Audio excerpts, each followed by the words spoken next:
میرا نام سمینہ ہے، میں نگر سے تعلق رکھتی ہوں۔ میں سوشل کام کر رہی ہوں 2015 سے۔ تو 2018 میں ہم نے نگر کے اندر اسپیشل خواتین کے اوپر آئی ٹی کے حوالے سے ہم نے ان کو جو ہے ٹریننگ دینی تھی اور آئی ٹی کے مختلف جو ہے کورسز کروانے تھے۔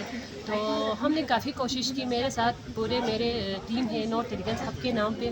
تو ہم مختلف ڈپارٹمنٹ کے پاس گئے ہیں تاکہ ہمارے پاس ہنزک کی یا دوسرے ڈسٹرکٹ کی جیسے اتنے فیسلٹیز نہیں ہیں، نہ ہونے کی وجہ سے ہم کافی مایوس ہو گئے اور اپنے مدد آپ جو ہے کافی ڈپارٹمنٹ اداروں میں ہم لوگ گئے ہیں، پھر وہاں سے کوئی رسپانس نہیں آئے۔ تو ہم چاہ رہے اور حکومت سے ہماری اپیل ہے کہ اس طرح کے فری لانسنگ کا جو کورس ہے، آئی ٹی کے جو ہبس ہے، تو وہ ہمارے نگر کے اندر بھی ہونی چاہیے تاکہ ہم اپنے گھر کے دہلیز پہ بیٹھ کے خواتین کو موٹیویٹ کر سکے، آنے والے نسل کو موٹیویٹ کر سکے۔ اور ہم نگر کے خواتین بھی یہی چاہ رہے کہ دوسرے ڈسٹرکٹ کی طرح ہمارے خواتین بھی سکل سیکھ سکے اور اپنے لیے روزگار فراہم کر سکے آئی ٹی کے ووکیشنل کو جوائن کرنے کے بعد۔